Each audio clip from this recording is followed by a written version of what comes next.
Hello everyone, आज की class में हम डिस्कस करेंगे लाइफ प्रोसेसेस का ट्रांसपोर्टेशन का next topic that is heart.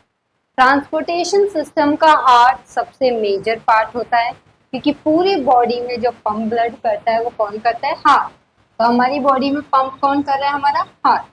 Basically हमारा जो हार्ट होता है एक मस्कुलर ऑर्गन होता है। ये एक मस्कुलर ऑर्गन है जो बेसिकली लगभग हमारे मुट्ठी के बराबर होता है। ओके, कंपेयर कर सकते हैं तो हमारे फिस्ट से हम कंपेयर कर सकते हैं हमारे हार्ट को।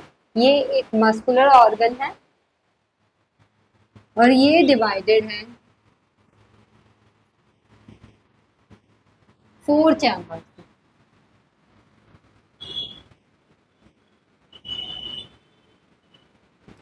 हमारी बॉडी में दो टाइप के ब्लड फ्लो होते हैं, दैट इज जो कार्बन डाइऑक्साइड में रिच हो उसे हम डीऑक्सीजनेटेड ब्लड बोलते हैं, दैट इज इम्प्योर ब्लड, गंदा खून। और वो जो प्योर ब्लड होता है जो रिच होता है ऑक्सीजन में उसे हम बोलते हैं प्योर ब्लड, जो होता है ऑक्सीजनेटेड ब्लड, अच्छा खून। तो ये दो ब्लड को अलग अलग डिफरेंस करने के लिए और एफिशिएंटली हमारा हार्ट वर्क कर सके, इसलिए हमारा जो हार्ट है वो 4 चैम्बर्स में डिवाइडेड है। दैट इज ऊपर के जो दोनों अपर वाले जो होते हैं, अपर चैम्बर्स क्या कहलाते हैं? आर्टरिया। अलग अलग हम उसे आर्ट्रियम बोल सकते हैं। ओके, ये रिसीविंग चैम्बर्स होते हैं।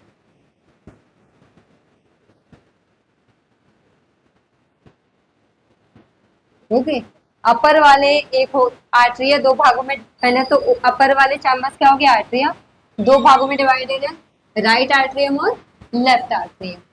और ये रिसीविंग चैम्बर्स होते हैं क्योंकि ये ब्लड रिसीव करते हैं, चाहे वो प्योर हो चाहे वो इम्प्योर हो। फिर आता है हमारा वेंट्रिकल्स, ये दो भागों में डिवाइडेड है, राइट वेंट्रिकल और लेफ्ट वेंट्रिकल। ये क्या होते हैं? हमारे पंपिंग चैम्बर्स। यहाँ से ब्लड बॉडी पार्ट्स में पंप होता है बेसिकली। तो ये क्या कहलाते हैं? हमारे पंपिंग चैम्बर्स कहलाते हैं। अब हम देखते हैं कि ये फंक्शन कैसे करता है हमारा heart.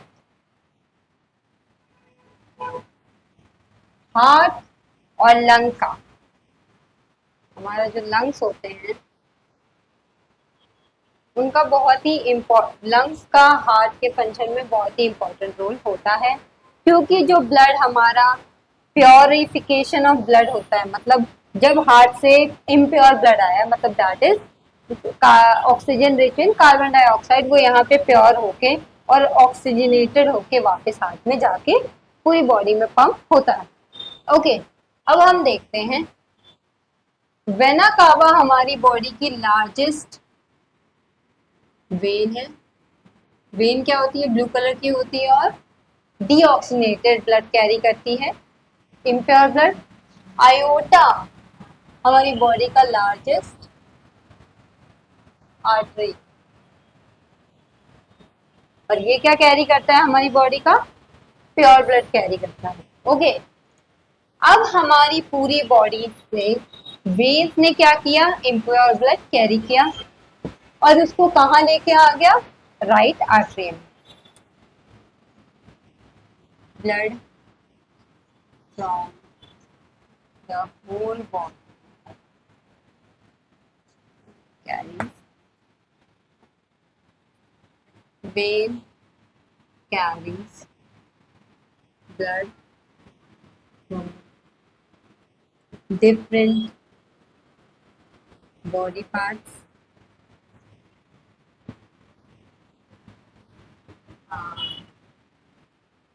takes it to heart through vena cava। ठीक है, वेन्स ने डिफरेंट बॉडी पार्ट से इम्प्योर ब्लड को कैरी किया। कैसे ब्लड को? Impure carbon rich blood, carbon rich मतलब इम्प्योर डीऑक्सीनेटेड ब्लड, ऑक्सीजनेटेड। तो हमारे वेन ने कार्बन रिच या डीऑक्सीजनेटेड ब्लड को पूरी बॉडी पार्ट से कैरी किया और वेना कावा के थ्रू कहाँ ले आया, हमारे राइट आर्टरियम में।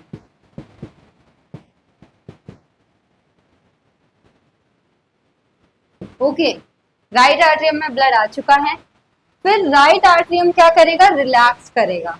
जैसे ही राइट आर्टरियम ने रिलैक्स किया, वो ब्लड कहाँ फ्लो हो जाता है, राइट वेंट्रिकल में। जैसे ही ये रिलैक्स हुआ, बेसिकली जैसे ही राइट आर्टरियम रिलैक्स हुआ, वो ब्लड रिसीव करने लगता है और जैसे ही वो कॉन्ट्रैक्ट होता है तो ये वॉल्स खुल जाते हैं और ब्लड कहाँ आ जाता है, right ventricle. Walls basically blood को हमने पढ़ा था एक ही डायरेक्शन में फ्लो होने में हेल्प करता है। हार्ट में भी वॉल्स प्रेजेंट होते हैं। ओके, वॉल्स, ये वॉल्स क्या करते हैं, बैक ब्लड दोबारा से बैक फ्लो ना हो उससे प्रिवेंट करते हैं।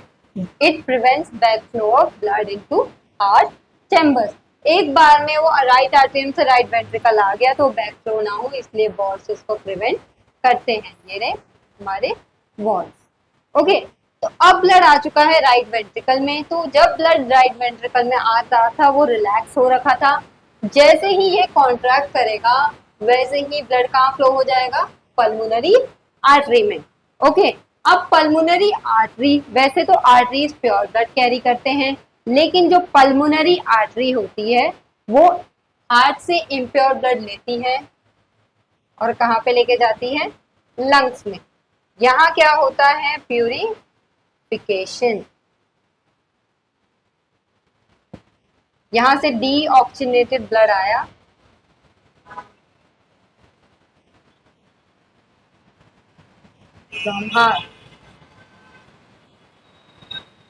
यहाँ प्यूरिफिकेशन हुआ और वो ब्लड किस में कन्वर्ट हो गया, ऑक्सीजनेटेड ब्लड।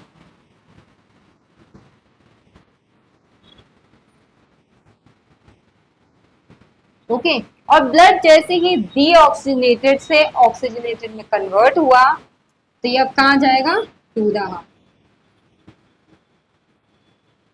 ओके, अब ये हार्ट में जाएगा कैसे, पल्मोनरी वेन के थ्रू। वैसे तो वेन्स इम्प्योर ब्लड कैरी करती है, लेकिन पल्मोनरी वेन्स लंग से हार्ट तक प्योर ब्लड कैरी करते हैं, ऑक्सीजनेटेड ब्लड। ठीक है, तो अब ये गया पल्मोनरी वेन के थ्रू हार्ट में। हार्ट का जो लेफ्ट आर्टरियम है जैसे ही रिलैक्स करेगा, पल्मोनरी वेन के थ्रू ब्लड इसके अंदर फ्लो फिल होने लगेगा। और जैसे ही ये कॉन्ट्रैक्ट करेगा और लेफ्ट वेंट्रिकल रिलैक्स करेगा, पल्मोनरी वेन के थ्रू ब्लड कहाँ पे आ गया, लेफ्ट मतलब लेफ्ट आर्टरियम के थ्रू ब्लड कहाँ आ गया, लेफ्ट वेंट्रिकल में। जैसे ही लेफ्ट वेंट्रिकल रिलैक्स हुआ और लेफ्ट आर्टरियम कॉन्ट्रैक्ट हुआ, और जैसे ही लेफ्ट वेंट्रिकल कॉन्ट्रैक्ट करेगा, ब्लड, आयोटा क्या होती है हमारी लार्जेस्ट आर्टरी, ब्लड बहुत ही हाई प्रेशर के साथ आयोटा के थ्रू हमारी बॉडी, पूरी बॉडी पार्ट में क्या हो जाएगा, पंप हो जाएगा। आयोटा के जो वॉल्स होते हैं वो बहुत थिक होते हैं, मोटे होते हैं, क्योंकि जैसे ही लेफ्ट वेंट्रिकल कॉन्ट्रैक्ट हुआ ब्लड बहुत ही हाई प्रेशर के साथ आयोटा के थ्रू फर्दर आर्टरीज में, फिर कैपिलरीज में डिवाइड होके पूरी बॉडी पार्ट में चला जाएगा। ओके, अब हम बात करते हैं डिफरेंट चैम्बर्स की। ये हमारे 4 चैम्बर्स हैं। ऊपर वाले चैम्बर्स के कंपैरिजन में जो नीचे वाले चैम्बर्स के वॉल्स होते हैं वो मोटे होते हैं, क्योंकि ये ब्लड रिसीव करते हैं। ओके, तो इनका उतना वो नहीं होता, लेकिन ये ब्लड पंप करते हैं, इसलिए इनके वॉल्स क्या होते हैं, कंपैरेटिवली थिक होते हैं। फिर हम बात करते हैं सेप्टम की। यहाँ देखिए तो ये इधर वाले चैम्बर्स और इधर वाले चैम्बर्स को अलग करना है। ये बेसिकली डिवाइडिंग वॉल्स होती हैं जो इधर वाले चैम्बर्स को और इधर वाले चैम्बर्स को, राइट और लेफ्ट को क्या करती है, डिवाइड करती हैं, ताकि ऑक्सीजनेटेड ब्लड और डीऑक्सीजनेटेड ब्लड मिक्स ना हो। ओके, क्योंकि हम जो ह्यूमंस हैं, हमारी नीड्स बहुत ज़्यादा होती हैं, क्योंकि हमारी बॉडी कॉम्प्लेक्स है। तो हमारी बॉडी मेंटेन करने के लिए हमें अच्छे खासे अमाउंट में ऑक्सीजन चाहिए। तो अगर ये दोनों मिक्स हो गए, ऑक्सीजनेटेड और डीऑक्सीजनेटेड, तो वो हमारे लिए मुश्किल हो जाएगा। तो इन दोनों को डिफरेंस करने के लिए सेप्टम होता है। अब हमारे डिफरेंट डिफरेंट चैम्बर्स, हमारे ऑक्सीजनेटेड ब्लड और डीऑक्सीजनेटेड ब्लड का सेपरेट होना इतना इम्पोर्टेंट क्यों है? तो ये हुआ हमारा फंक्शनिंग ऑफ हार्ट पूरा हो गया। अब हम देखते हैं कि इस चैम्बर्स का डिफरेंस होना जरूरी क्यों है।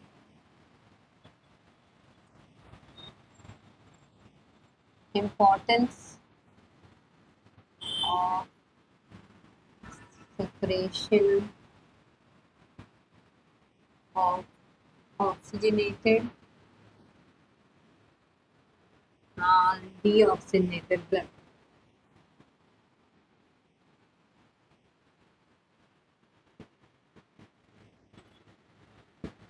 ओके, तो हम ह्यूमंस और बर्ड्स जो होते हैं, मतलब वर्टिब्रेट्स मेनली, वर्टिब्रेट्स में एनर्जी नीड ज्यादा होती है। ओके, इसकी वजह से उनकी बॉडी टेम्परेचर मेंटेन करने के लिए उनकी ऑक्सीजन की नीड ज्यादा होती है, इसलिए उनमें ऑक्सीजनेटेड और डीऑक्सीजनेटेड ब्लड कभी भी मिक्स नहीं होना चाहिए, इसलिए उनके हार्ट कैसे होते हैं, 4 चैम्बर। अब हम बात करते हैं, तो ह्यूमंस बेसिकली वर्टिब्रेट्स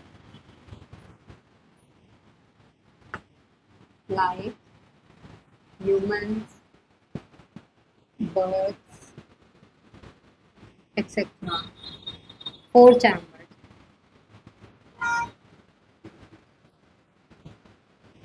अब हम बात करते हैं एम्फीबियंस एंड मोस्ट रेप्टाइल्स। हम अपने ऑक्सीजन को, एनर्जीज को अपनी बॉडी टेम्परेचर को मेंटेन करने के लिए यूज करते हैं, ये ऑक्सीजन को उस पर्पस के लिए यूज नहीं करते। इनके जो बॉडी टेम्परेचर होते हैं वो इन्वायरमेंट के टेम्परेचर पे डिपेंड होता है। ओके, तो ये कितने चैम्बर होते हैं, 3 चैम्बर। तो ये थोड़ा बहुत ऑक्सीजनेटेड और डीऑक्सीजनेटेड ब्लड के मिक्सिंग को टॉलरेट कर सकते हैं। फिर आती है हमारी फिशेस, दे आर 2 चैम्बर।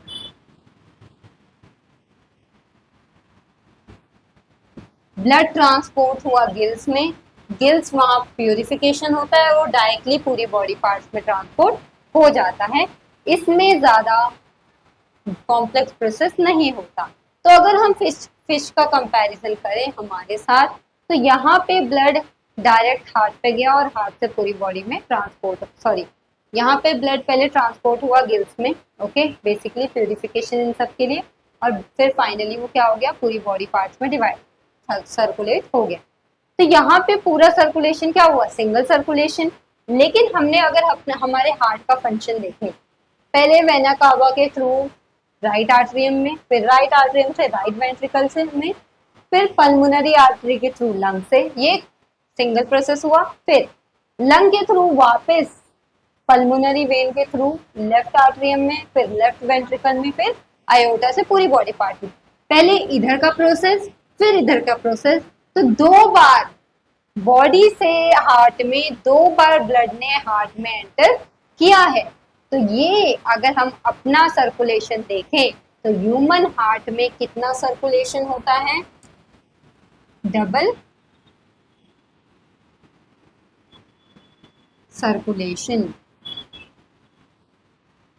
क्योंकि ब्लड हमारे हार्ट में बॉडी से 2 बार सर्कुलेट होता है, और हम क्या है, 4 चैम्बर्ड हैं, ठीक है। और हमारे लिए सेपरेशन ऑफ ऑक्सीजनेटेड और डीऑक्सीजनेटेड ब्लड बहुत ही मेजर रोल प्ले करता है। फिशेज में उतना इम्पोर्टेंस नहीं होता, वो डायरेक्टली हार्ट में, हार्ट से फिर पूरी बॉडी पार्ट में प्यूरिफिकेशन हो गया, ठीक है। इसमें ऑक्सीजन ये भी टॉलरेट कर सकते हैं, ये भी टॉलरेट कर सकते हैं, इन दोनों का मिक्सिंग हम नहीं कर सकते। ओके, तो ये था पूरा हार्ट और transportation system completion. Next class में हम ट्रांसपोर्टेशन इन प्लांट्स देखेंगे। Till then take care and good bye.